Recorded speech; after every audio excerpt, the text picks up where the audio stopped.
bueno para ustedes, ¿no? Es de que mm, he podido recopilar información y, bueno, de esa forma hacer la presentación un poco más dinámico, ¿no? Como les había mencionado en algún momento, ¿no? Bien. Vamos, lo último de lo que estuvimos hablando, en realidad con ustedes sé que esto ya lo tenían avanzado, según lo que yo sé, ¿no? Era acerca del bloque de cortante.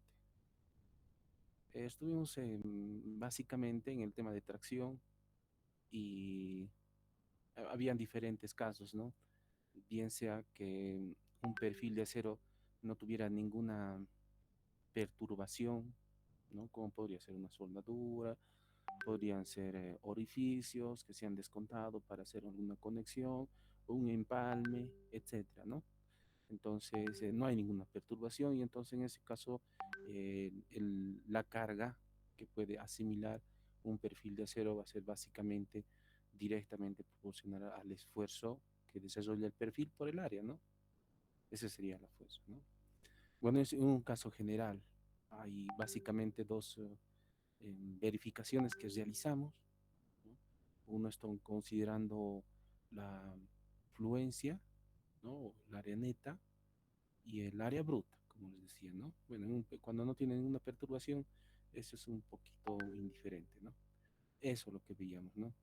Y por otro lado, este es un caso particular de un empalme, de una unión, en que se tiene, eh, diríamos algo así como una concentración de perforaciones en la unión, ¿no? Y eso ha hecho, lógicamente, que el perfil se debilite, ¿no? Toda la superficie que debería estar aportando en la resistencia ha sido interrumpida, ¿no? Por estos orificios.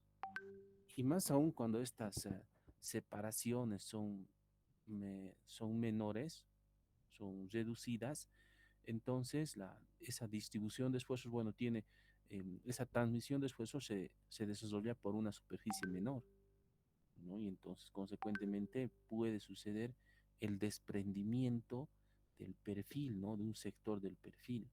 Eso se conoce como un bloque de cortante. Y este bloque de cortante es bien interesante es. Por un lado, en esta superficie, en la parte superior, ¿no? Aquí, se presenta el esfuerzo tangencial, ¿no? Si digamos nosotros tenemos dos superficies lisas y tratamos de separar, ¿no? Uno respecto del otro, colocando, digamos, esta superficie lisa, pueden ser dos libros, supongamos, ¿no? Este libro lo, mm, lo cargo, digamos, hacia la derecha y este otro libro lo cargo hacia la izquierda. Entonces, en el punto de contacto entre los dos libros va a haber un esfuerzo tangencial, ¿sí? Es más o menos lo que sucede cuando se presenta bloque de cortante, ¿no? Existe una de las caras del bloque de cortante que está solicitado a esfuerzo tangencial o esfuerzo por corte, ¿sí? Esfuerzo por corte. Y en la otra cara, ¿no? Se desarrolla otro tipo de esfuerzo, más o menos como de separación, de tracción, ¿no? ¿Sí? Esta cara de aquí se está separando de esta otra cara y se desarrollan esfuerzos perpendiculares a la sección, más o menos en esta dirección, ¿no? Y bueno, cuando se da una falla por bloque de cortante, se presentan esos dos tipos de esfuerzo, unos que son tangenciales o por corte y los otros que son de tracción. Es la parte interesante. Luego igual, ¿no? Como habíamos visto, el área bruta, el área neta efectiva, ¿no? Que le vamos descontando los orificios, ¿no? Para poder eh, básicamente decir, acumular, ¿no? La superficie que va a estar resistiendo, ¿no? En la sección, lo que corresponde al corte, lo que corresponde a tracción, y decir que el perfil va a asimilar o va a desarrollar una cierta magnitud de carga de tracción, ¿no? En este caso. Bueno, es lo que estuvimos haciendo, ¿no? Como les mencionaba, ¿no? Y esta es nuestra ecuación. Si ustedes notan, por un lado tenemos el esfuerzo que corresponde al corte y por otro tenemos el esfuerzo que corresponde a la tracción, ¿no? Cortante, cortante, tracción o tensión, ¿no? Por lo que de cortante. Luego hay algunos factores cuando hay algunas interrupciones o reducciones de la sección por algún aspecto más constructivo, podría ser, ¿no?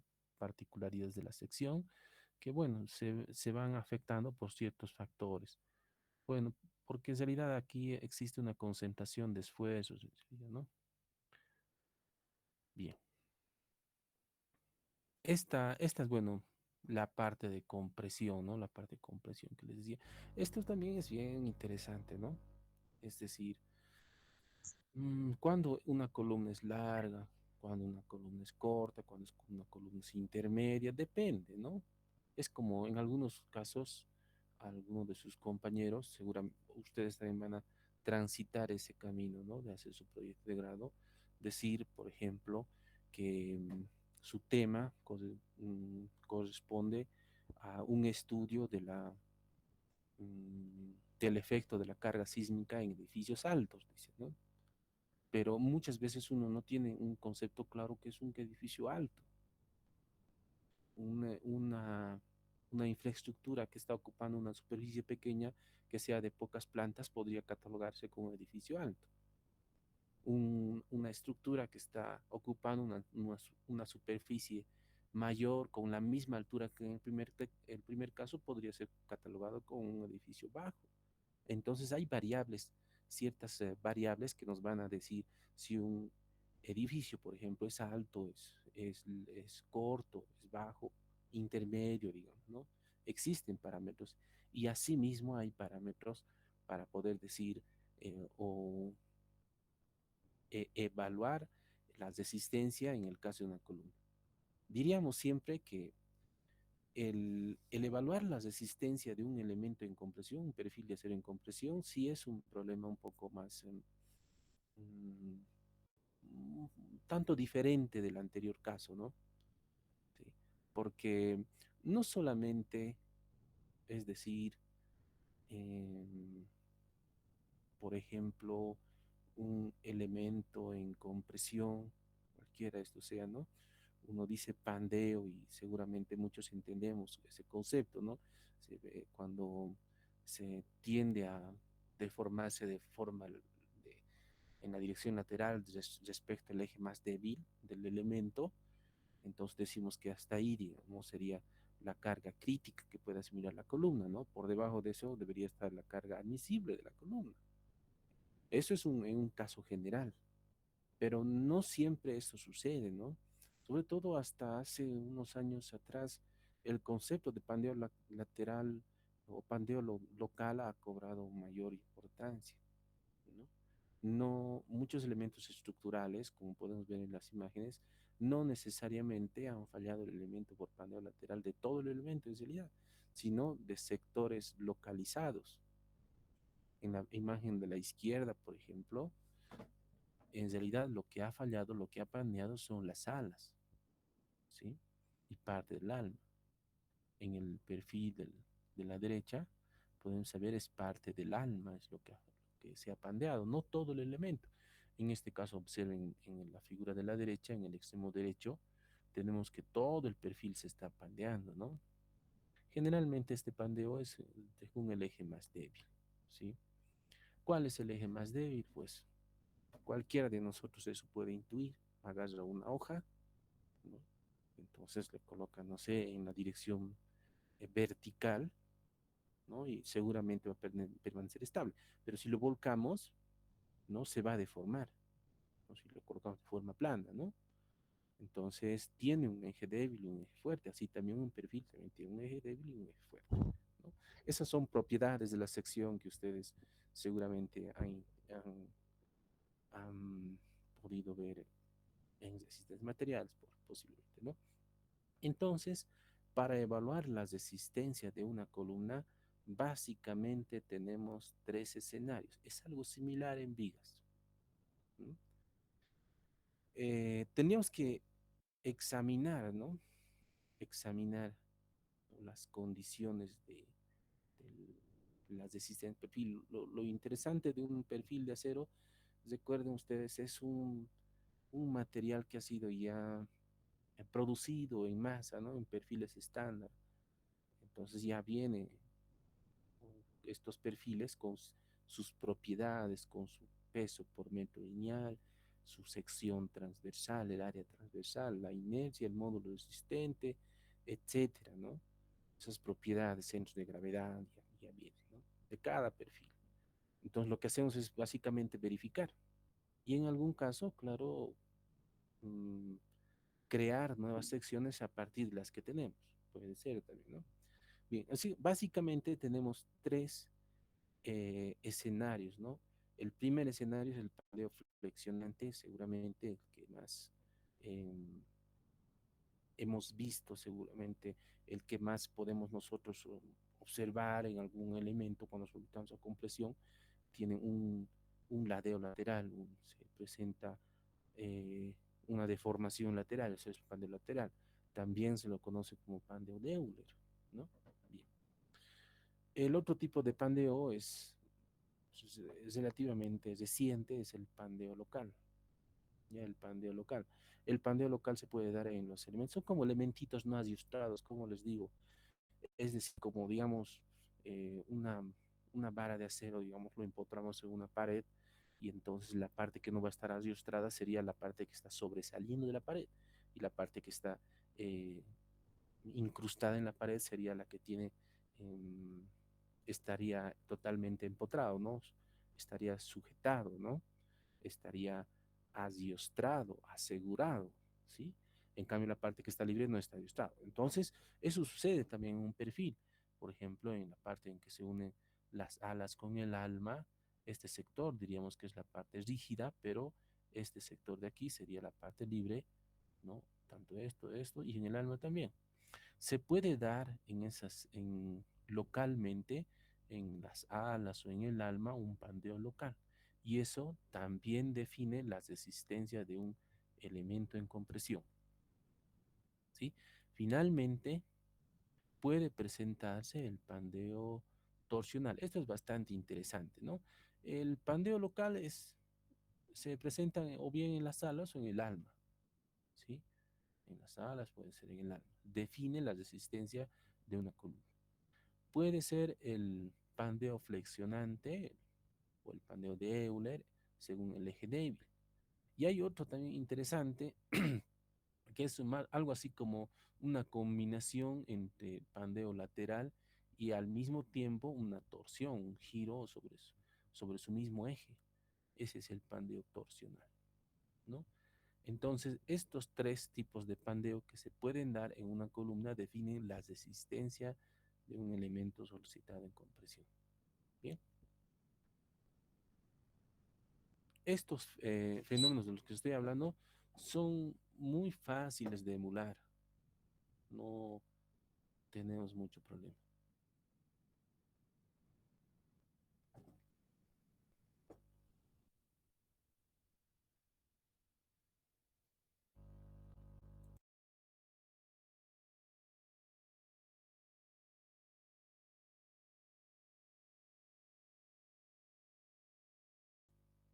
Qué frío que hace.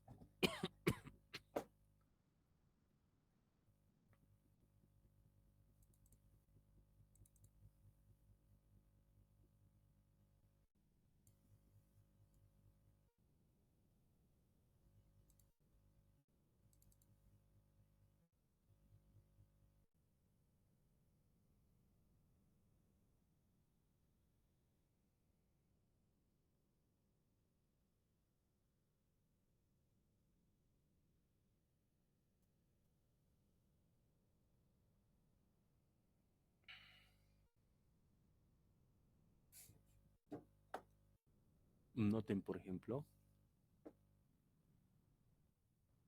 un perfil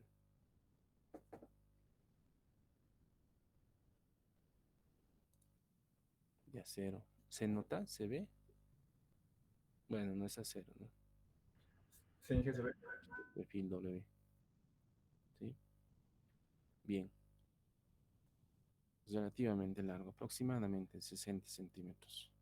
¿no?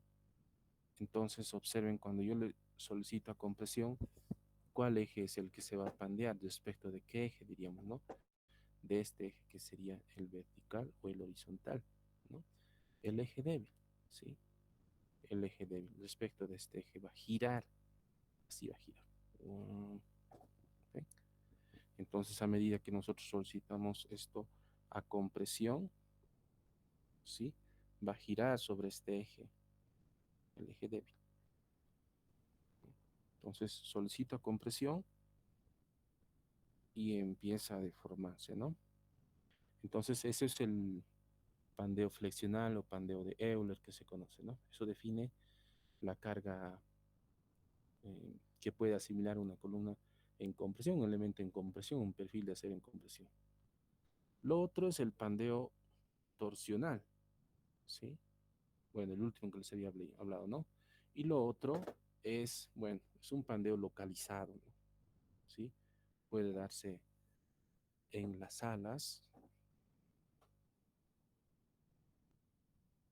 o en el alma, pandeo local. Básicamente esos tres.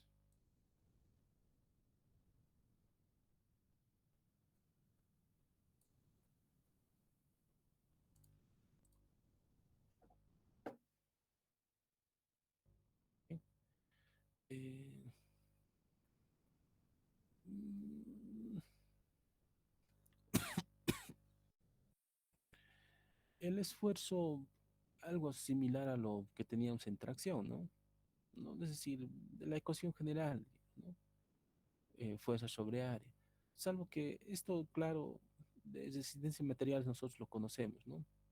El esfuerzo es igual a la fuerza sobre el área, ¿sí? En realidad, si hacemos un análisis dimensional, el esfuerzo flector, el esfuerzo torsional, ¿no?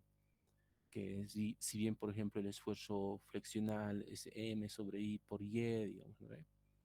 Y así una ecuación similar para el esfuerzo por torsión, ¿no? Si hacemos un análisis dimensional, vamos a llegar que el resultado es fuerza sobre área, ¿no? La aceleración fuerza sobre área. Entonces es una forma de particularizar simplemente cuando un elemento está en compresión, ¿sí? En compresión pura, ¿sí? Ahora, esta nomenclatura desde luego cambia, ¿no? Cambia cuando estamos diseñando elementos en compresión, en particular en perfiles de acero, ¿no? ¿Sí? La ecuación de Euler seguramente también bastante conocido, ¿no? A través de una ecuación diferencial se determina esta que se dice la carga crítica de Euler, ¿no? La carga crítica de Euler. Teóricamente, compañeros, el instante en que un elemento en compresión eh, tiende a desarrollar deformación lateral, pandeo, teóricamente esa carga que inicia este fenómeno se dice la carga crítica de Euler, ¿no? Esta es la carga crítica de Euler. Es bastante interesante. Bien, existen algunas relaciones. Esa es simplemente una carga, ¿no? Nosotros básicamente siempre vamos a hablar del esfuerzo. De hecho, una de las propiedades de un perfil de acero precisamente es el esfuerzo, ¿no? El esfuerzo de fluencia, ¿sí? El esfuerzo último, ¿no? Entonces, nosotros usualmente hablamos de esfuerzo, ¿bien? Entonces, pero nosotros sabemos que la relación entre esfuerzo en general es la carga entre el área, ¿no? Y de hecho, ¿no? En el caso de un elemento en compresión, como recordarán, es, juega un papel importante, en este caso, el radio de giro, cuya definición básicamente es básicamente digamos que es una distancia, si el radio de giro es una distancia teórica, ¿no? A partir del cual se dice que la inercia de una sección original es igual a una sección equivalente concentrada en una tira, ¿no? Que hace que ambas tengan una misma inercia. Entonces, ¿a qué distancia se realiza eso? Eso precisamente es el radio de giro, ¿no? El concepto de radio de giro, ¿no? Son algunas relaciones simplemente, ¿no? Sabemos que el radio de giro es la raíz cuadrada de la inercia sobre el área, ¿no? Bien, eh, ¿no? Y de aquí, bueno, simplemente, ¿no? O bien decir que la inercia del perfil en función del radio de giro, igual podemos evaluar o extraer esto, ¿no? Estas propiedades. Bien. Bien. Por otro lado, como ven, ¿no? La mayoría de nuestras ecuaciones decíamos es una relación entre fuerza y área, ¿no? Entre la fuerza y el área, ¿sí? ¿Y a qué es área, no? De aquí en realidad en función del radio de giro lo vamos a sacar, es la inercia sobre el radio de giro al cuadrado. El área es igual a la inercia sobre el radio de giro al cuadrado, ¿no? Entonces solamente vamos a incluir este concepto, ¿no? Del esfuerzo. Aquí despejamos el área, lo reemplazamos y tenemos una ecuación alternativa, ¿no? Para hallar, en este caso, no precisamente la carga crítica de Euler, sino el esfuerzo crítico de Euler. Y aquí sucede un tema bien interesante, que es fundamental en el diseño de columnas y también en el diseño de vigas, que es la relación L sobre R. La relación L sobre R, compañeros, usualmente lo reconocemos como el, el parámetro lambda, ¿no? O coeficiente de esbeltez también se lo conoce. Bien, es bastante interesante. Este coeficiente de esbeltez en realidad define qué tipo de columna vamos a analizar, vamos a estudiar, ¿no? Puede estar en un rango donde se dice columna corta, columna intermedia, columna larga. Bien. Entonces, cuando a la carga crítica de Euler la modificamos de tal forma de encontrar el esfuerzo, aquí vamos a colocar el esfuerzo, ¿no? Esto es el esfuerzo crítico de Euler, ¿no? A partir de la relación o de la ecuación para la inercia que está en función del radio de giro, ¿no? P sobre A es igual a inercia sobre radio de giro, encontramos esta relación, L sobre R. Y L sobre R se la reconoce generalmente como coeficiente de Schwarzschild, tal bien como el valor de lambda. Bien. Este es el diagrama del que les hablaba, ¿no? Esto nos define el, el comportamiento de las columnas largas, las columnas cortas, columnas intermedias o bloques en compresión, ¿no? Este más o menos es el comportamiento, el perfil de la carga crítica de Euler, ¿no? En función básicamente de esta relación es que nosotros determinamos la resistencia de un elemento en compresión.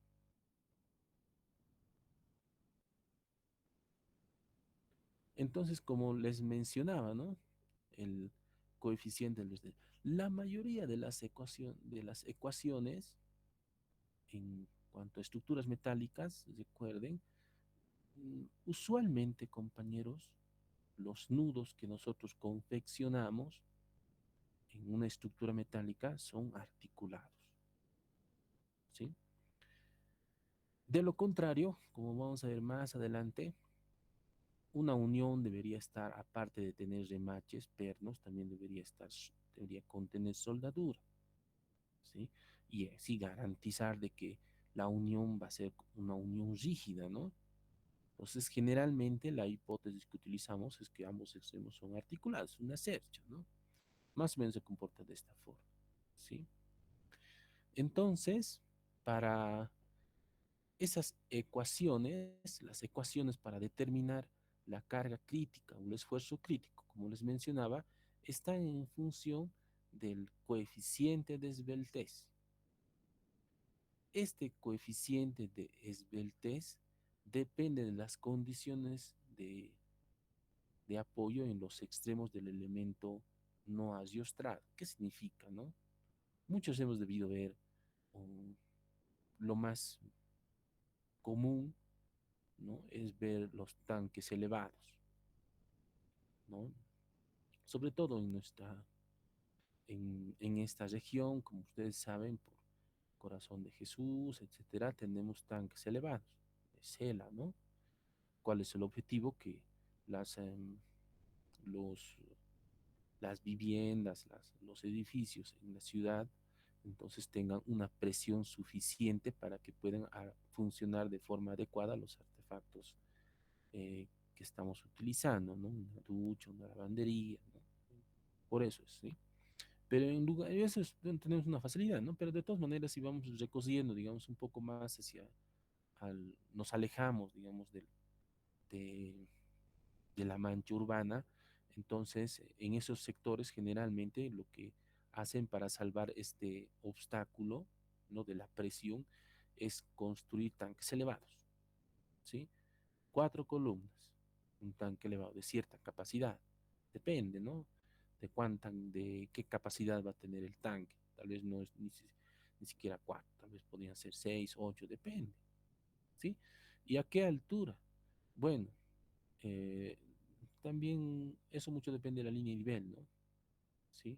O sea, qué magnitud van a tener los edificios. Generalmente en las zonas rurales, los edificios, bueno, no hay edificios, ¿no? Generalmente son de 2 o 3 plantas, planta baja, sí. Entonces, de un tanque elevado de 5, 10, 15 metros es generalmente muchas veces suficiente, ¿no? Una presión de servicio. Entonces, eso es seguramente lo que han podido observar de manera recurrente, ¿no? Pero las columnas no están, que digamos, tengan una sección de 25 por 25, supongamos que 30 por 30, no están los 10 metros sin ningún soporte lateral. Tienen soporte lateral, ¿sí? Son vigas que están sujetando, están amarradas, están construidas entre a cierta distancia intermedia de la luz de la columna. Esos son los agiostres, ¿sí? Esos son los agiostres. Entonces, un perfil de acero también va a tener agiostres, va a tener sujeciones en los extremos, ¿sí? Usualmente lo más común, digamos, es que un perfil esté articulado en los extremos, pero puede darse también algunos otros casos, ¿no? En algún caso que sea empotrado, empotrado, que sea un extremo libre, articulado, articulado, una combinación. Bien, ¿qué es la longitud equivalente? Muy importante, ¿no? Es muy importante. Es básicamente una longitud, ¿no? Que se dice no adiestrada o o que desarrolla un fandeo lateral. Bien. Por ejemplo, cuando un elemento es articulado, articulado, gira libremente, ¿no? Y toda la longitud se supone que se va a pandear, ¿sí? Por eso su coeficiente es 1, ¿sí? La longitud equivalente es igual a la longitud del elemento. En este otro caso, digamos aquí, ¿no ve? Empotrado, empotrado. La longitud que llega a pandearse, recuerden que en el origen de la conexión entre la base y el apoyo o el nudo que se está considerando empotrado en los extremos es cero, esa pendiente es cero. Entonces, más o menos es recto y luego empieza a desarrollar una deformación lateral. Esa deformación lateral, en esos puntos se dicen articulaciones plásticas, ¿no? Bien, se dice la longitud no agiostral, ¿no? Observen que en este caso, por ejemplo, el coeficiente es 0,5, es decir, que de toda la longitud del elemento, la mitad tiende a desarrollar un pandeo lateral, ¿no? Algo similar ocurre cuando se tiene otro tipo de configuración. Y en este caso es bien interesante, es que resulta que aquí es más o menos como que es como un segmento solamente del elemento en compresión. Cuando sucede no tiene sugestión, como un volado, ¿no? Entonces se reproduce aquí, digamos, como sería como el eje a un lado y al otro lado igual. Por eso su coeficiente es 2. ¿Bien? Existen casos particulares, ¿no? Para evaluar esto que se dice la longitud equivalente.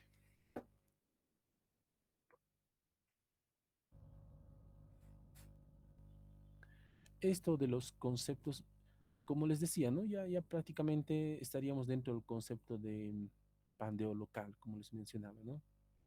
El otro era pandeo flexional, ¿sí? Tiene que estar relacionado con la carga crítica de Euler. Y este otro caso es el pandeo local.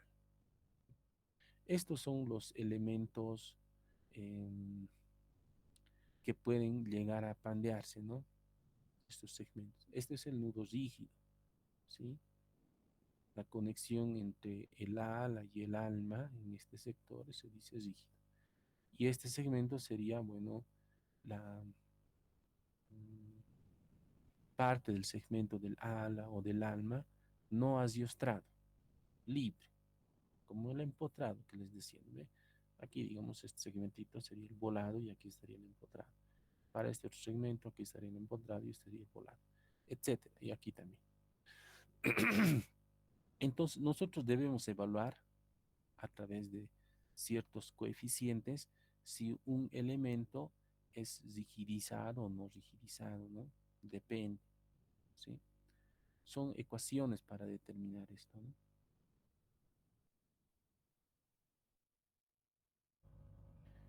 Como ven, básicamente el valor de lambda, ¿sí?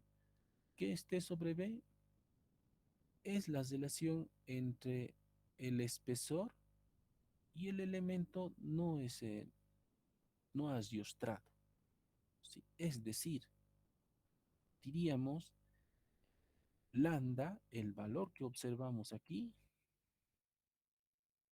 es la relación entre el espesor y la longitud no asiostrada.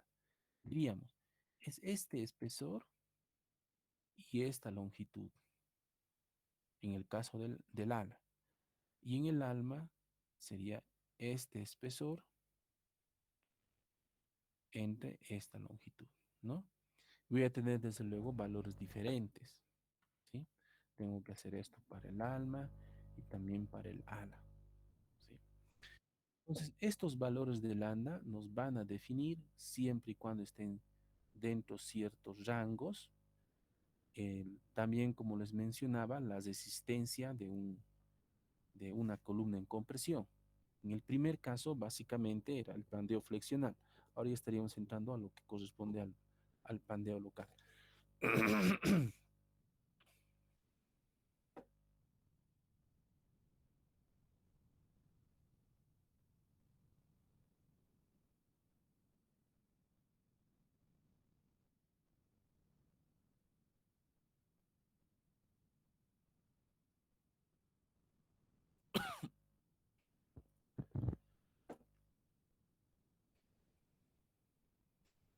Es necesario el que nosotros realicemos una, em,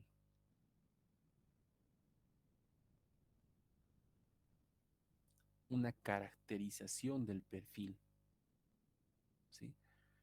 En función de esta caracterización, ¿no? Como sección compacta, no compacta, sección esbelta, entonces las ecuaciones que van a definir la resistencia de un elemento de un perfil de acero en compresión van a ser diferentes, ¿sí? Entonces por eso tenemos que básicamente encontrar estas relaciones, ¿no? Y ver básicamente en qué campo está, ¿no? Y en función de eso hallar la carga. ¿Bien? Ahora, ¿a qué se refieren estos lambda sub P, lambda sub R? Son relaciones que dependen del tipo de perfil, por un lado, y por otro también depende si estamos evaluando estos parámetros, estos coeficientes para el ala o para el alma, depende, ¿no?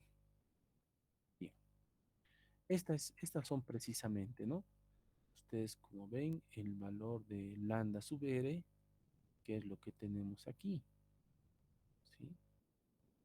Depende del tipo de perfil de acero, ¿sí? Depende del perfil, del tipo para el perfil de acero, ¿no? También la relación eh, para encontrar la relación entre el ancho y el espesor, ¿no? Depende también del tipo de perfil que estemos analizando, ¿no? Bien. En el lado derecho tenemos en realidad, si bien la relación es la misma, en el lado derecho nos indica a qué se está refiriendo cuando es B. Depende del perfil, ¿no? Y bueno, el espesor del elemento, ¿no? el elemento más yustrado. Bien. Entonces, como les mencionaba, los valores de lambda dependen del tipo de perfil. Estos son del ISC.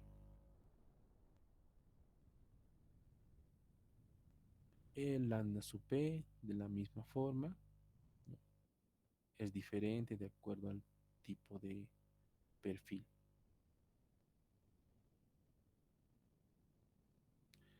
Muy similar, existen tablas en el caso de diseño a flexión, ¿sí? Bueno, en realidad un elemento en flexión, ustedes saben, es una combinación, ¿no? La flexión es una combinación entre el esfuerzo de compresión y el esfuerzo de tracción. Es una combinación, ¿no? Entonces, pero recuerden ustedes que el acero, la propiedad más eh, mm, predominante o sea, sí, es decir, el tipo de esfuerzo que mejor asimila un perfil de acero es el esfuerzo de tracción.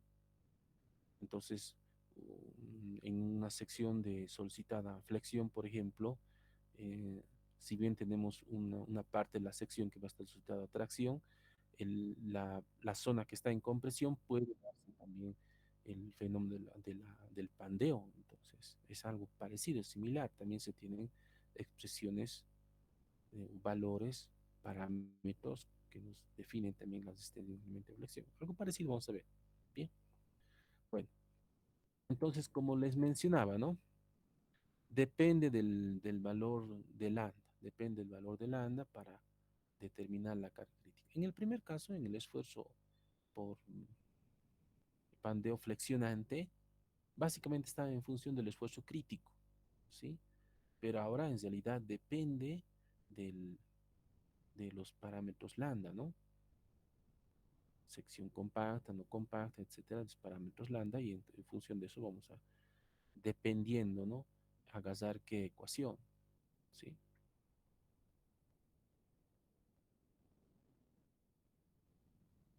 Como ven en esta relación, por ejemplo, es el esfuerzo crítico con un, diríamos, con un factor de modificación, ¿no? Bien. Entonces ya van cambiando cuando se verificamos por pandeo local, ¿no? Las ecuaciones, las cargas, la carga crítica del euro se va modificando, ¿no? Bien.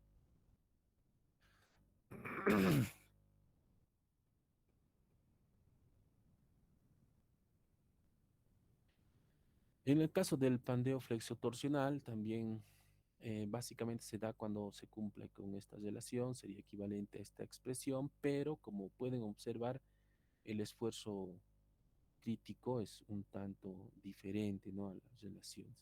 Un momentito, está repetido. No, no está. La relación básicamente, ¿no?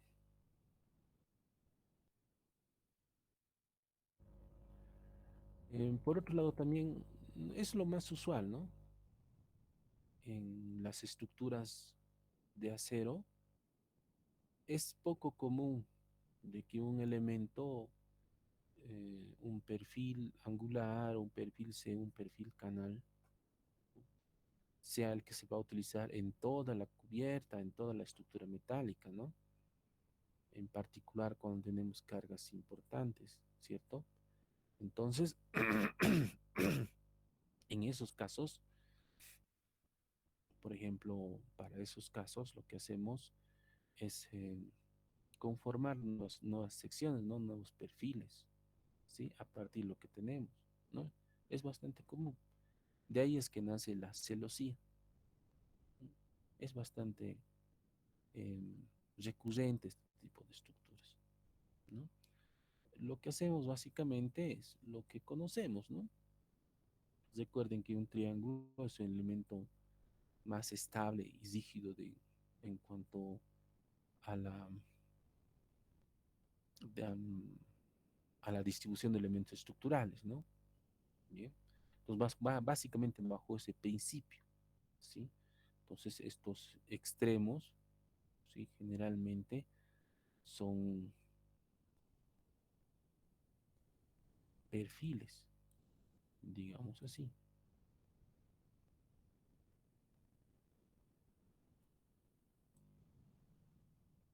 Y aquí entre medio viene, bueno, como un complemento, digamos, ¿no? Esa es la celosía. Es la celosía, ¿no? Y estos los extremos son a veces generalmente son ángulos, ¿no? Pero hay otros casos también, en algunos mercados, por ejemplo, que se conforman con perfiles de acero redondo, acero liso, ¿sí? Y están conectados también por celosía. Eso es celosía, ¿no? Ahora, ¿cómo vamos a diseñar, cómo vamos a proporcionar, ¿no? Un perfil de una nueva sección, ¿no? Vamos a armar una nueva sección, depende de cuánta carga tengo que asimilar, ¿sí? Bien, entonces puede que posiblemente incluso tenga que proyectarse una celosía doble, ¿no? Si hay momento, probablemente esta celosía tendría que ser mayor, ¿sí? Los perfiles tendrían que ser también mayores, etcétera, depende, ¿no? Mucho depende. Bien, pero este es un caso especial de los elementos en compresión. A veces, en realidad también cuando analizamos una cercha, por ejemplo, ustedes saben, ¿no? De que las hipótesis para el diseño de una cercha es de que todos los extremos son articulados, que las cargas se actúan directamente en los nudos, que, que los ejes de los elementos se intersectan en un punto común, etcétera, ¿no? Así que cada segmento de la cercha o va a estar en compresión o en tracción, ¿no? Etcétera, definitivamente, ¿no? Pero si eso no es suficiente, sobre todo en columnas, ¿sí? Entonces necesariamente tenemos que conformar, ¿no? Puede ser esto o puede ser esto, depende, ¿no? Depende. Bien, entonces cuando realizamos ese análisis, por ejemplo, cuando realizamos ese análisis, ¿no? Existen algunas recomendaciones en particular. Bueno, estos elementos, por ejemplo, miren, imagínense que este elemento sería la longitud nasiostrada articulada K es igual a 1. Bueno, dependiendo qué tipo de perfil es, lo catalogaré, digamos, como em, rigidizado, no rigidizado, etcétera, ¿no? En función del valor de lambda. Entonces, con eso voy a determinar la carga crítica. Conociendo la sección, voy a colocar también, o voy a evaluar el esfuerzo crítico y diré si esta sección, ¿no? Este perfil, digamos, o este perfil va a poder asimilar la carga solicitante. O sea, esa carga solicitante se va a distribuir en aquí, en este elemento, en este elemento, en este elemento, ¿no? Parte ya es del análisis estructural. Entonces, esta carga se va a distribuir, digamos, aquí voy a tener una carga, ¿no? Y esa carga lo voy a comparar con esta, dependiendo, ¿no? Qué condiciones tiene el perfil. O sea, no me hago mucho problema. El problema en este caso está en los elementos diagonales. Tampoco es, tampoco es también que digamos un problema bastante complejo, ¿no? Sino en realidad las recomendaciones del ISC nos indican de que estos elementos diagonales lo diseñemos en función de esta relación, que está en función de esta expresión, ¿no? Lo usual más bien es el análisis estructural. Bien, de ahí bien. ¿Existen algunas recomendaciones para esta celosía? Sí, ¿no? No puede ser, digamos, esta celosía muy pronunciada, ¿no? ¿Sí? Existen relaciones, existe em, una cierta esbeltez, ¿no? Que debería estar en un cierto rango, ¿sí? Para evitar, lógicamente, el pandeo, ¿no? Bien, entonces una vez que tenemos definida esta carga, ¿no? Básicamente lo descomponemos, ¿no? Lo vamos a descomponer, ¿sí? Y esa será la carga que estaría solicitando a los elementos diagonales. Luego igual, estos perfiles, supongamos que pueden, en algún caso, esos perfiles se realizan de plaquitas, ¿no? Pequeñas plaquitas, pletinas, ¿sí? Y en otros casos son son redondos, acero liso, barras lisas redondas, ¿no? Entonces, si yo tengo ya qué carga está trabajando, estaría solicitando estos elementos diagonales, dependiendo de qué perfil estoy utilizando, yo puedo calcular cuánto va a asimilar, dependiendo de qué área tengo, qué perfil es, etcétera, ¿no? Las condiciones de adiestramiento, el tipo de perfil, está o no adiestrado, etcétera, compacto, no compacto, rigidizado, no rigidizado, etcétera, ¿no? Y calcular una cierta carga también crítica de Euler, ¿no? Y eso lo voy a comparar con esto, ¿no? Bien. Y así voy a diseñar, ¿no? Bien, es el caso de la celosía. En el diseño a flexión, ¿no? O en el análisis a flexión, ¿bien? Mm, Como, bueno, ustedes recuerdan, la flexión no es otra cosa que básicamente, en resumen, ¿no? Una combinación de esfuerzos. ¿Cuándo se da esta distribución de esfuerzos? Cuando tenemos carga transversal. Está distribuida en todo el elemento, ¿no? Entonces, cuando tenemos carga transversal, está uniformemente distribuida en todo el elemento, cargas puntuales, digamos, ¿sí? Da como resultado al interior de la sección, ¿sí? Una cierta distribución de esfuerzos, una cierta distribución de esfuerzos que se conoce como esfuerzo flector, ¿sí? Es una combinación entre esfuerzo de compresión y esfuerzo de tracción, es el esfuerzo flector, ¿no? Como van a observar, la parte en donde más se enfoca esto del diseño a flexión es aquella parte de la sección que va a estar solicitado a compresión. Principalmente está solicitado a compresión, ¿no?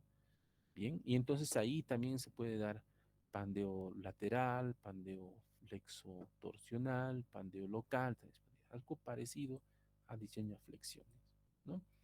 Entonces, esta es la parte en donde básicamente uno se enfoca. Ahora, hay otro tema también interesante del diseño de elementos a flexión. Es el soporte lateral, ¿no? Em, de hecho, es bastante común, ¿no? Si en algunos entrepisos es muy recurrente ver una, un entramado de vigas, ¿no? En realidad son vigas, digamos, que están apoyadas entre muro y muro, ¿no? A veces una viga cadena, una viga de hormigón armado, a veces, ¿no?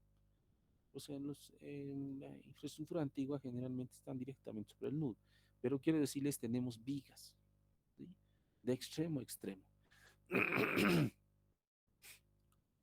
Generalmente, entre viga y viga se disponen como unos elementos intermedios.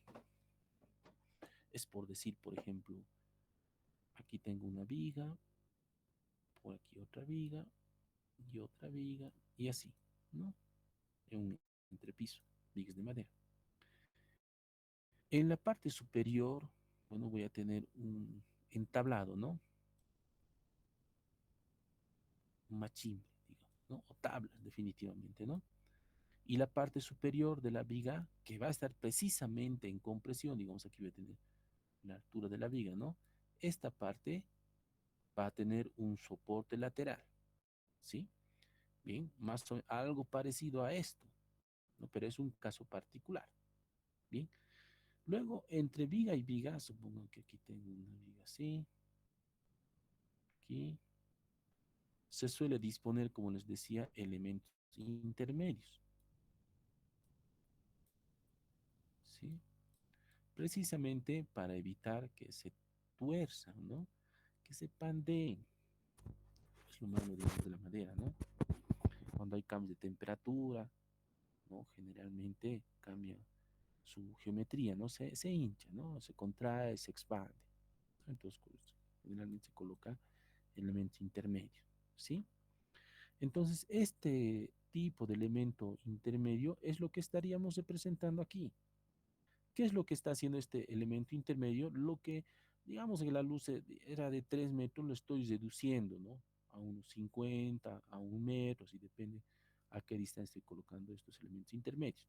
Y entonces eso sería una representación, digamos, ¿no? Es el elemento no adiostrado, ¿no? Los adiostros en este caso están en los extremos, los soportes laterales, ¿no? Bien, está sujetado en ciertos puntos de la estructura. En este caso estoy diciendo en los extremos. Entonces, ¿cómo voy a determinar la resistencia a la flexión de un perfil de acero a flexión? Depende mucho del tipo de soporte lateral, del adiestramiento lateral, ¿no? Depende cómo está distribuido, ¿no? Cómo tiene esto, ¿no? Y hay diferentes escenarios. A veces se considera que un elemento, un perfil de acero, tiene sus soportes en los extremos, puede ser, ¿no? Puede que se encuentren cada cierta distancia. Un momentito.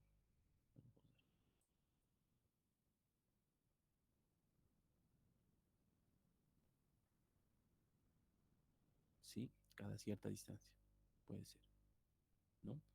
Puede que todo el elemento esté confinado, digamos, supongan que todo está vaciado,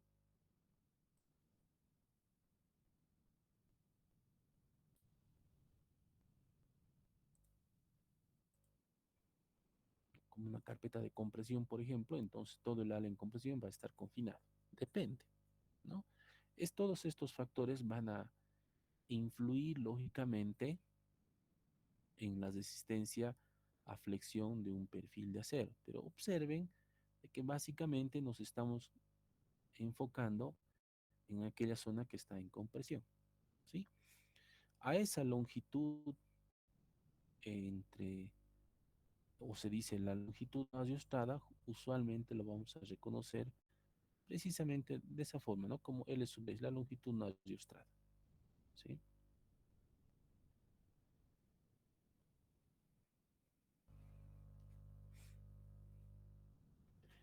En el caso de el análisis, el diseño a flexión, es algo parecido a las columnas como les mencionaba, ¿no?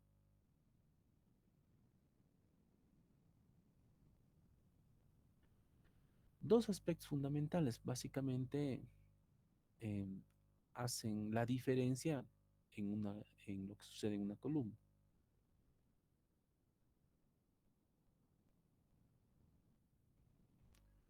¿Por qué?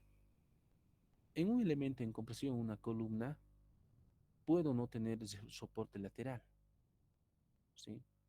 O finalmente, generalmente no está confinado, ¿sí? ¿A qué me refiero con confinamiento? Repito, ¿no? Es como tener un perfil de acero donde por lo menos la parte que va a estar en compresión, digamos que va a estar recubierto de hormigón dentro de una losa confinada, ¿no? Entonces es lo que no tiene una columna.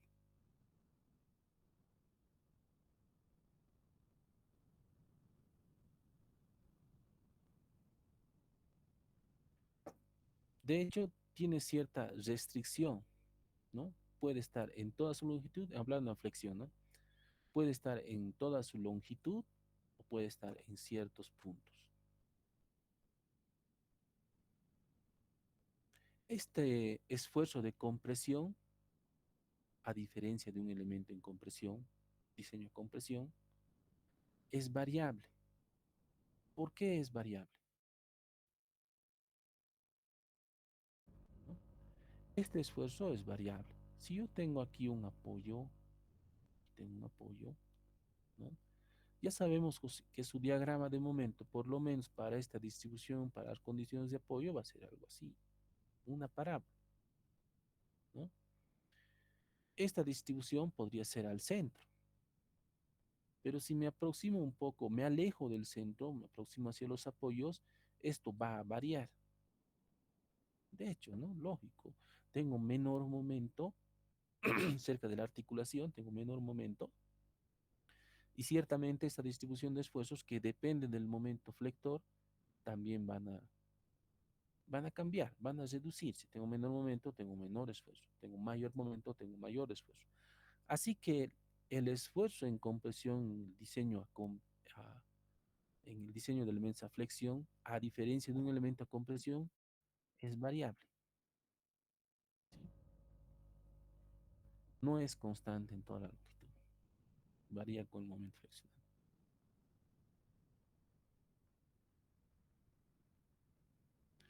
En cierto modo, en el caso de diseño a flexión, se diría que para propósitos estructurales, propósitos prácticos, son favorables.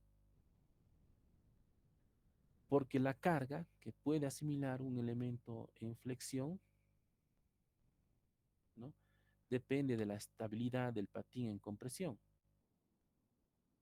Y esta usualmente es mayor al que corresponde a una columna en compresión, ¿no? Una columna aislada, podríamos decir, ¿no? Bien.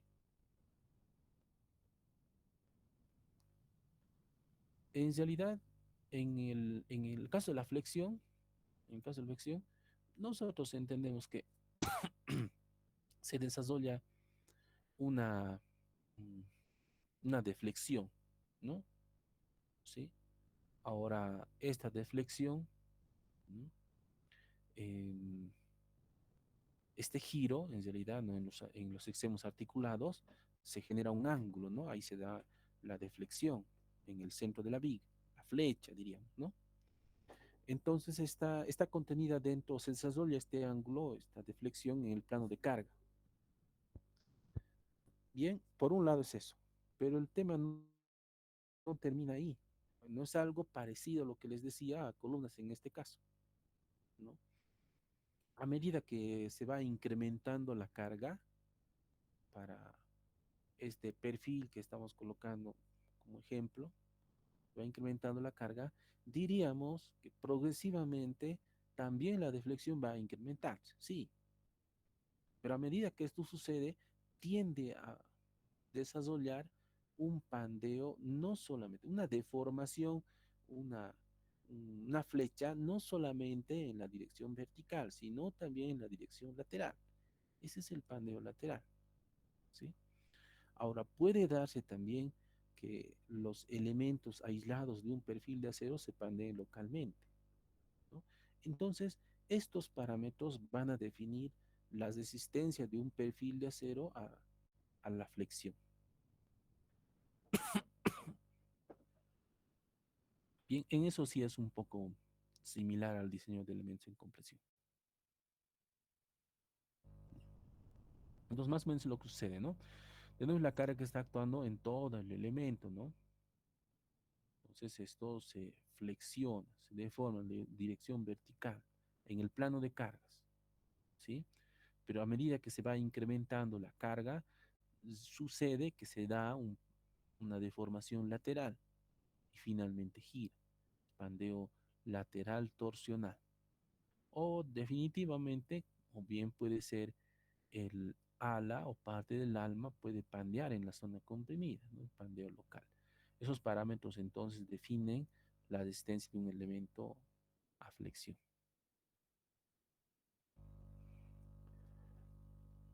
La ecuación probablemente mm, conocida, ¿no? ¿Sí? Conocida. Viene del, de la típica relación del esfuerzo por flexión. Es decir, nosotros, por ejemplo, sabemos que el esfuerzo flector en general desde resistencia y materiales es igual al momento sobre la inercia por el brazo. Un poquito lo modificamos esta expresión y tendría que el esfuerzo es igual al momento sobre la inercia entre el brazo. Y esto de aquí depende ¿De qué depende, digamos, no? Módulos de asistente W a veces. Y en diseño de estructuras de acero lo voy a edificar, lo voy a reconocer con la letra, ya me he equivocado, Z, el módulo de asistente,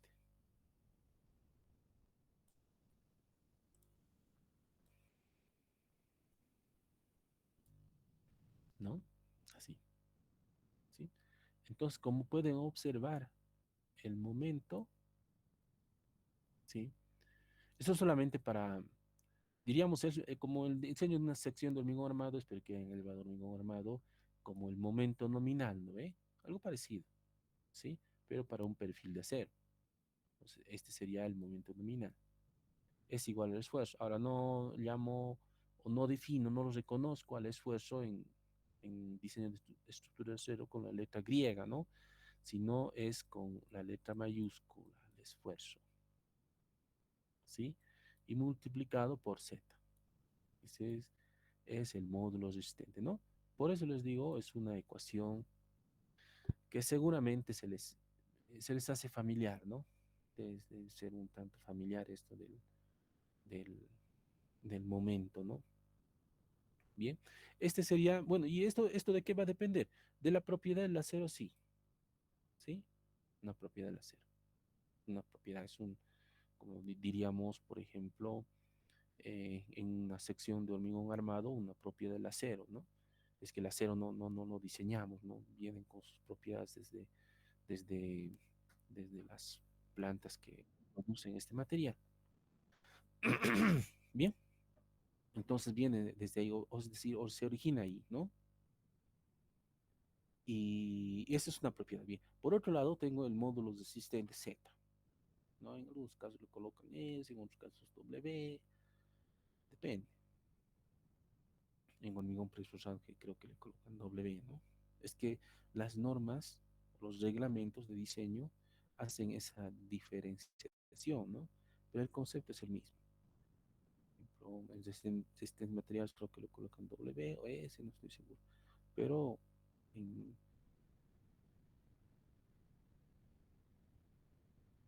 conoce módulo S con la letra Z, Z mayúscula. Bien, entonces, este momento nominal, ¿sí? Como pueden observar, depende de una propiedad del acero, que es el esfuerzo de fluencia, y por otro lado del módulo resistente. Y este módulo resistente depende del perfil de acero, ¿no? De la sección. Si tengo una sección eh, de mayor dimensión, tendré un módulo resistente mayor. Si tengo al otro extremo, ¿no? Un perfil de acero de menor sección, de menor dimensión, tendré también proporcionalmente un módulo resistente menor también, ¿no? Entonces depende de la geometría del perfil de acero. Ese sería el momento nominal, ¿sí? No hay mucho problema. El problema, compañeros, el problema está básicamente en la longitud no asiostrada, ¿sí? ¿Eso qué va a determinar? Que diríamos en el diseño es una ecuación semejante a la ecuación de Euler, ¿no? Pero para elementos a flexión, ¿sí? Algo parecido es. Depende. Si estoy en esta zona, sí es con esta relación. Pero si estoy en esta otra zona, es algo más o menos como un comportamiento, más o menos como una hipérbola, ¿no? ¿No? La hipérbola de Euler, muchos también conocen, ¿no? Entonces esta expresión se va modificando, ¿sí? Esta relación se va modificando. ¿Y cuándo voy a utilizar? En realidad depende de la longitud nasiostrada, ¿no? De estos parámetros. La longitud nasiostrada. ¿Bien? Depende mucho de eso. Ciertamente, si tengo una mayor longitud, la posibilidad de que un perfil se pandee en la dirección lateral y desarrolle flexo, flexotorsión, tal vez pandeo lateral también de los elementos, va a definir también la resistencia. ¿Sí? Es mucho, va a depender de la longitud. ¿Sí? ¿no? Y entonces, esta expresión en sí va a ir modificando, depende en qué zona, en qué campo voy a encontrar, ¿no?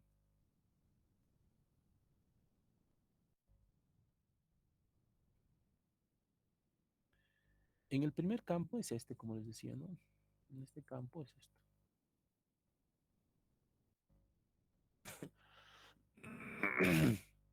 En el segundo campo, ¿sí? Ya estoy dentro de la hipérbola, ¿no? Si bien la ecuación es la misma, pero tengo que evaluar este coeficiente C sub B, es necesario. También está el coeficiente sub B, pero está para este segmento que tiene un perfil diferente, ¿sí? Entonces tengo que evaluar este valor C sub B. Es para el pandeo lateral torsional en la zona 1, eso, perdón, en la zona 2, esta zona, en que esto mover, ¿no? Es en la zona 2. Entonces, evalúo este coeficiente C sub B, ¿no? Y una vez que yo obtengo este coeficiente C sub B, voy a calcular en función de ese coeficiente el momento nominal. Me calculo el momento nominal. Como ven, está en función de las longitudes no ajustadas, ¿no? De las propiedades del acero de refuerzo, ¿sí? Y también de su geometría.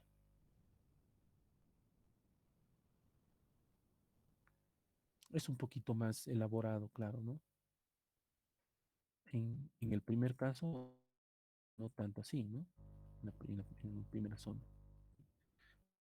En la zona 2 ya es diferente por este comportamiento, ¿no? Y en la zona 3 ya es cuando tengo longitudes mayores, ¿sí? Debo hablar una carga crítica, ¿no? Un esfuerzo crítico, sería más preciso decir. Bien, un esfuerzo crítico, ¿sí? Bien, es un poco más elaborado. También depende de las propiedades de la sección, de la longitud no ajustada, etcétera, ¿no? Es un poco más elaborado. Aquí hace referencia muy recurrentemente, ¿no? L sub R, L sub B, ¿sí? Son estas expresiones, estas relaciones, ¿bien? Para evaluar L, ¿no? Es un poquito así, mm, mayor cantidad de variables se involucra. Como les mencionaba, ¿no? Para evaluar la posibilidad del pandeo lateral localizado, entonces también tendría que tener, eso va a depender mucho del tipo de sección, ¿sí? Existe una clasificación, nada más que ahora esto es flexión, ¿bien? Bien, entonces sí tengo que evaluar también estos parámetros, ¿no? Bien, puede que tenga esta condición, esta o esta, ¿no? Depende. Eso también va a definir la resistencia a la flexión, en particular la zona de compresión, un elemento a flexión.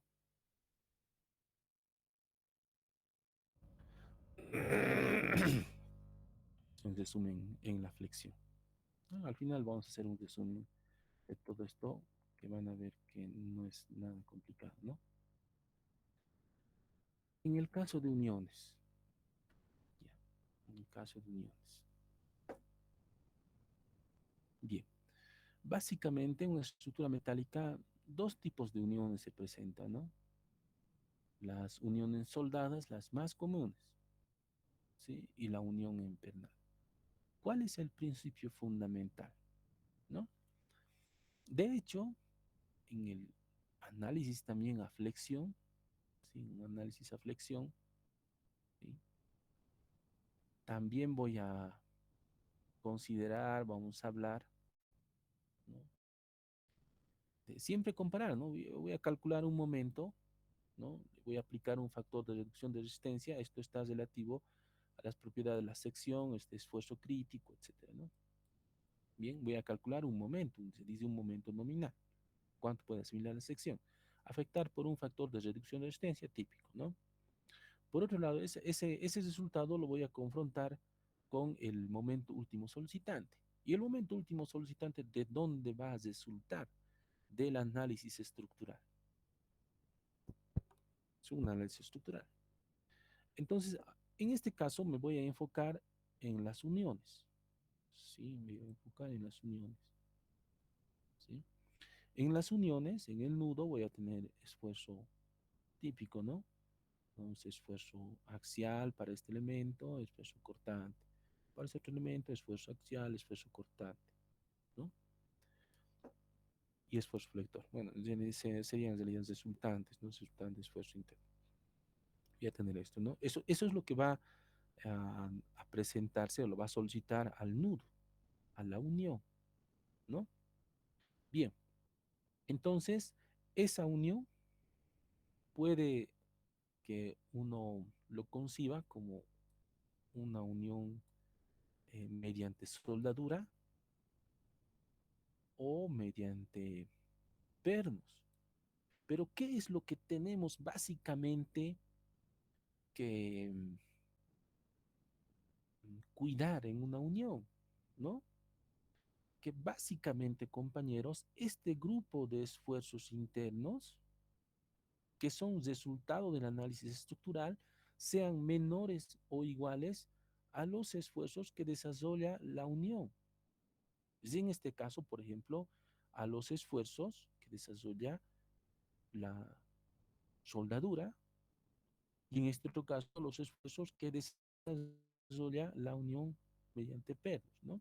Bien sea cortante o tracción o flexión, ¿no?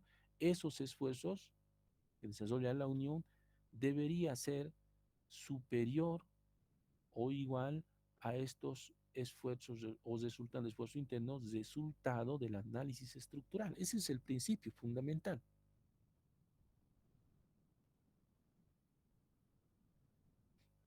En realidad esto siempre es así, ¿no? Esto siempre. Ese es el concepto, ¿no? La unión entre, en el nudo de un perfil y otro perfil, digamos, ¿no? Lo voy a realizar mediante soldadura o mediante pernos, depende. Puedo colocar aquí, digamos, un perfil, ¿no? Y ahí colocar una unión empernada, puede ser, depende. Tal vez aquí puedo hacer algo parecido. Aquí voy a colocar pernos, puede ser, depende, ¿no? Entonces, esa unión, ya sea mediante soldadura, ¿no? O mediante pernos, va a desarrollar una cierta carga interna. Puede ser normal, puede ser momento, puede ser cortante, ¿no? Va a desarrollar, ¿sí? En todo caso, esa resistencia que desarrolla la unión, soldadura o pernos debería ser superior o igual a la resistencia solicitante. Estoy representando en azul. ¿Sí? Claro, eso debería ser el principio fundamental, ¿no? Bien. Bien sea en una unión soldada o una unión empernada, ¿no? Sí. Ahora, el más común en el caso de uniones, como yo les decía, es la unión soldada, ¿no? La unión soldada. Y esto se realiza, este es el trabajo más común. La mayoría de las personas que se dedican a estructuras metálicas generalmente trabajan con este sistema, ¿no? Con un electrodo, ¿sí? Básicamente ocasiona un cortocircuito, ¿no? La mayoría de nosotros seguramente hemos tenido una experiencia de un cortocircuito en nuestro domicilio, ¿no? Por alguna razón, ¿sí? Una chispa fuerte. Si está cerca de algún elemento, muchas veces lo funde, ¿no? Sí, más o menos así funciona, ¿sí? Entonces, por un lado tengo se dice electrodo, ¿sí? Que está conectado a una fuente, ¿sí? Un polo. Y el otro polo del generador de la fuente está conectado al elemento que vamos a trabajar. A lo que vamos a trabajar. Entonces, cuando lo uno, estoy básicamente cerrando el circuito y ahí se produce, diríamos, un cortocircuito, ¿no? Y es lo que está fundiendo, nada más que ese proceso de fundido se realiza a través de un electrodo, ¿sí? Ahí se da, se funde, ¿no? Y vamos acumulando. Lo malo de esto, se dice que produce una escoria siempre cuando ah, ¿a quién le viste soldando el día del desfile? Alguien estaba soldando en el carro alegórico. Que hablando de eso he quedado impresionado, ¿no? Alguien estaba soldando ahí, no me recuerdo quién era. Conocido, pero, ¿ya? Bien, entonces cuando es ese proceso, ese es el que seguramente varios de ustedes han de ver, ¿no? Es el más común. Cuando se realiza ese proceso, queda una capa, se dice escoria, ¿no? Cuando se tiene que, de hecho, cuando una estructura metálica, etcétera, tenemos un supervisor que conoce soldadura y estamos utilizando este procedimiento, esta metodología, tenemos que descubrir la soldadura, ¿no? El cordón de la soldadura de esta escoria. Con un golpecito se limpia, ¿no? Con escobillas de acero, amoladora con acero, etcétera, ¿no? Se limpia y ahí se puede pintar y revisar siempre la soldadura, ¿no? Es más común. Entonces, este proceso desprende esto que se dice la escoria, una capa es, ¿no? Se origina del recubrimiento del electrodo, ¿bien? Es el más común, ¿no? En la actualidad hay otro tipo de equipos de soldadura. Es buenísimo, ¿no? Bien. Por ejemplo, ¿no? El MIGMAC, ¿sí? A diferencia del anterior, miren, no produce escoria, el MIGMAC. Funciona con un cordón, ¿no?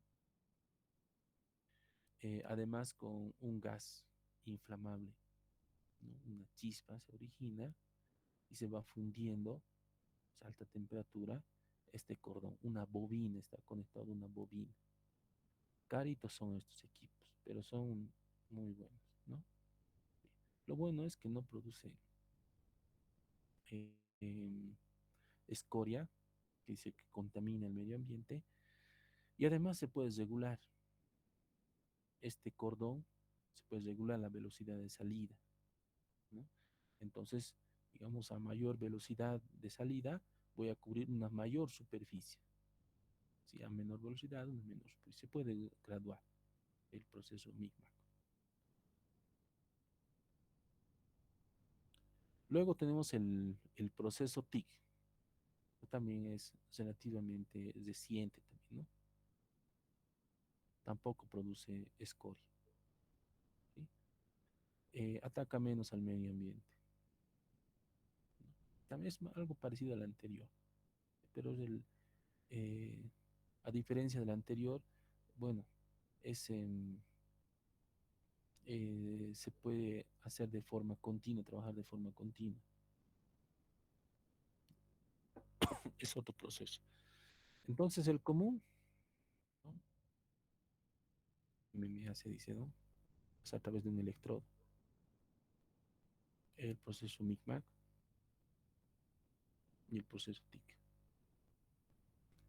La soldadura, pero en el proceso TIC es como si fueses un profesional. En este caso, no. Tienes que saber soldar. En el pulso, bien. Hay formas de soldar en horizontal, en vertical, o la posición de soldadura, ¿no? Bien. Sobre todo lo más difícil que es soldar en, en vertical, ascendente, descendente, ¿no? Entonces hay que tener mucha práctica y pulso, ¿no? Pero en este caso, bueno, es un equipo también caro, ¿no? Te sale una excelente soldadura. Puedes llenar incluso elementos. Ya, es bueno, pero es carito. No tiene muchos que yo sepa, ¿no? Bien. Los tipos de soldadura, ¿no? Son los más comunes. Cuando tenemos que unir, digamos, entre dos perfiles, usualmente hacemos esto, ¿no? Perfil a tope, ¿sí? En otras ocasiones, cuando así lo exigen, ¿no? Queremos unir dos perfiles a tope, entonces, si estaría conectado aquí, bueno, quedaría esta superficie libre, digamos, ¿no? Y la soldadura quedaría aquí arriba, ¿no? Entonces se prepara el material. Un bisel se le da, ¿no? Para estas uniones y básicamente se unen ambas partes mediante la soldadura, se rellena, ¿no? Se rellena. Bien. Ahora puede que esta soldadura, depende del tipo de unión, puede que esté en forma lateral, en forma frontal, o posiblemente formando una sección T, ¿no? Depende. El solape se dice, ¿no? Bien. Ahí está toda la longitud, se dice. Muchos también reconocen como filete, ¿no? Solape.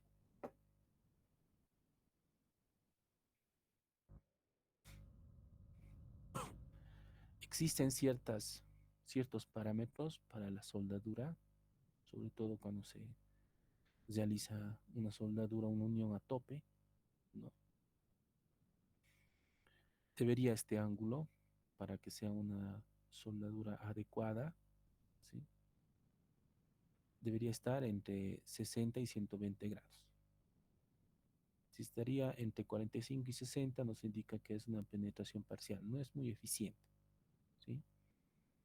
Y cuando sucede esto, que este ángulo es mayor a 120, nos indica un menor a 45, por aquí, digamos, ¿no? Bien inclinado, ¿sí? Ahí estaría, ¿no? La soldadura, o bien abierto, entonces esto sería más extendido, es una soldadura no resistente. Así lo clasifican, ¿no? La bibliografía de la CI, el ACI, el ISC. También tenemos algunas recomendaciones para este parámetro que se dice garganta, soldadura, ¿sí?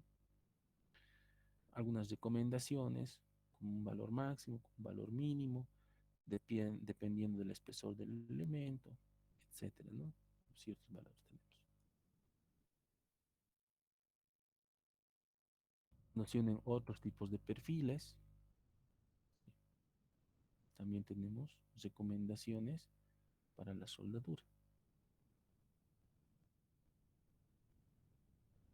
En cuanto a la longitud del cordón también, compañeros, no necesariamente cuando digamos todito lo vamos a cubrir con soldadura va a ser mejor. ¿Ya? ¿Por qué? Porque los soldadores, los mecánicos conocen este fenómeno como fatiga del material. Es que resulta que esto se funde en realidad, ¿no? El electrodo se funde, ¿sí? Se une mediante una unión, mediante fundido del material, ¿sí? Y si hacemos esto, un recorrido continuo, em, mm, ese fenómeno de la fatiga, ¿no? De un alambre que vamos doblando continuamente de un lado a otro lado, a otro lado, y finalmente se fractura, eso puede suceder porque estaríamos modificando sus propiedades en toda esta longitud, ¿no? Por eso tenemos que considerar una longitud del cordón L sub W, ¿no?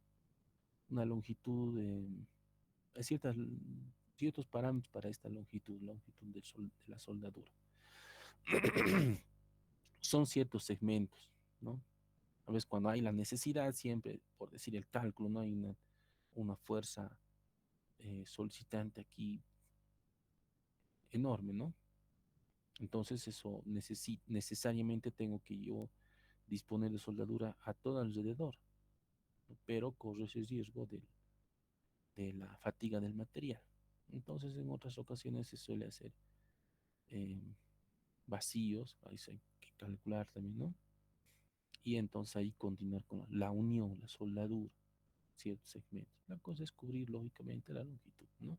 Existen ciertos parámetros, como les dice, ¿no? Una longitud mínima, ¿no? 6 veces la garganta, 3 centímetros, ¿sí?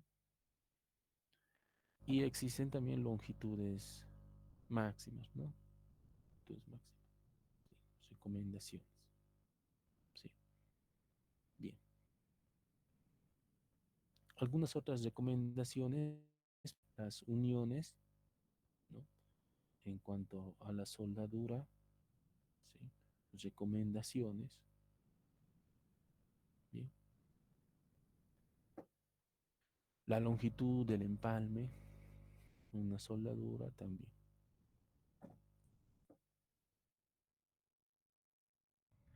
Lo deseable siempre, compañeros, como en todo, ¿no? Es que exista una distribución de esfuerzos uniforme, ¿sí? Y esto, ¿cuándo va a ser posible? Imagínense nomás, ¿no? Supongamos que no tenemos esta soldadura. Nosotros, como es una set, supongamos que es una cercha, ¿no? Esto está ubicado justo en el centro del perfil. Es un perfil que tiene una simetría en ambos ejes, ¿no? En centroide. Pero no tengo esta soldadura. ¿Qué va a suceder? Aquí se va a generar un punto de giro, ¿sí? Se va a generar un momento, ¿no? Entonces siempre voy a tratar de disponer la soldadura de tal forma de no modificar, ¿no? O de que la distribución de esfuerzo sea uniforme. ¿Y cuándo va a ser eso posible? Cuando la soldadura también tenga esas características, ¿no?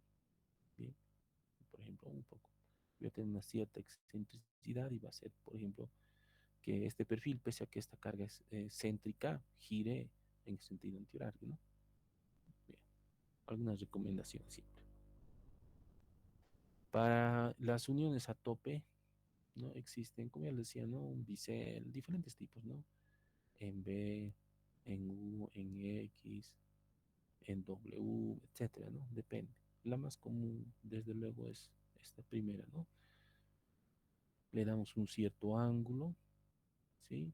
Y los rellenamos con soldadura, dependiendo, ¿sí? Y hay otros casos también para uniones a tope, ¿no?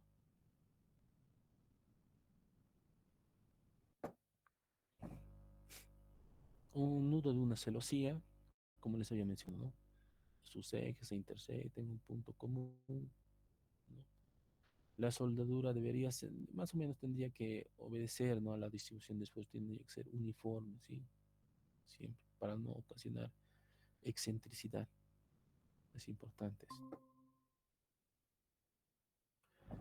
La distribución de esfuerzos es también básicamente lo que se había visto siempre, ¿no?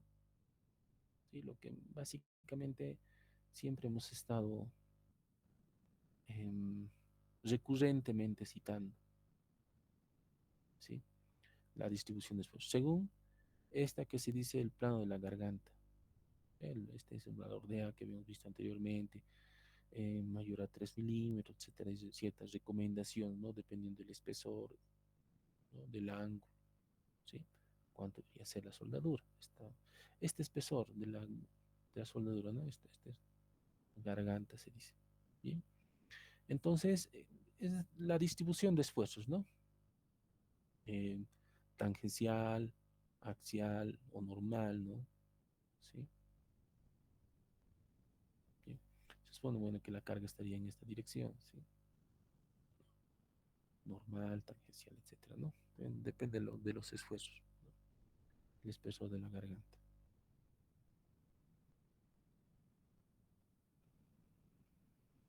¿Cuándo va a fallar? Eventualmente, si lógicamente este cordón, nosotros, claro, voy a tener, digamos, un cordón pequeñito, longitud de cordón pequeño, ¿sí? Y que va a desarrollar una resistencia proporcional. Y si esa resistencia es menor a la carga solicitante, bueno, fallaría, ¿no? Bien, entonces en esas condiciones o para esas condiciones diseñamos una unión.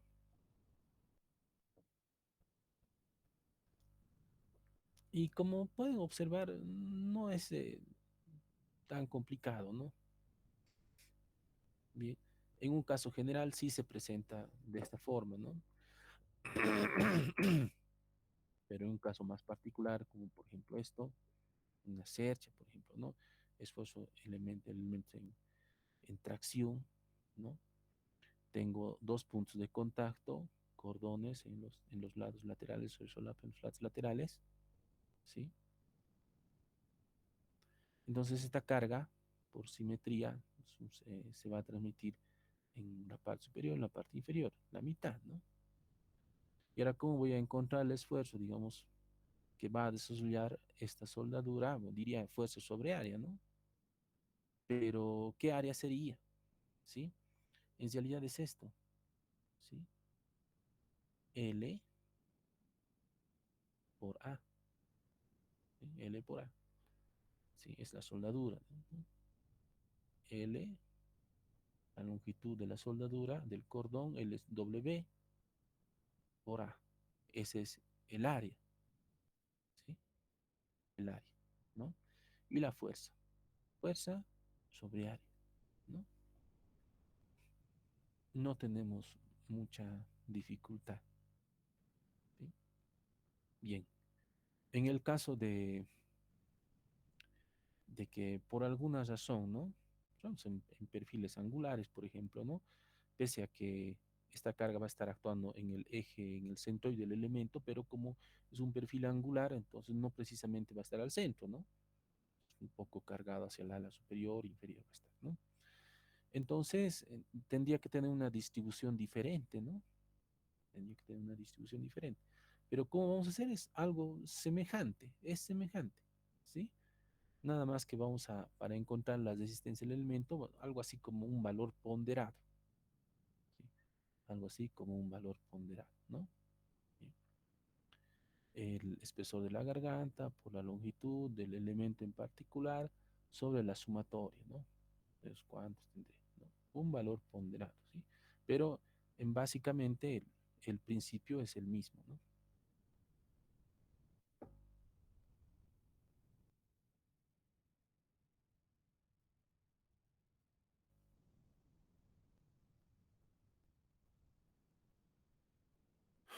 Hola, hola, ¿me escuchan? Sí, Sí, ingeniero. ya, vámonos a la penosa. Ya, seguramente ya ustedes estaban muy preocupados.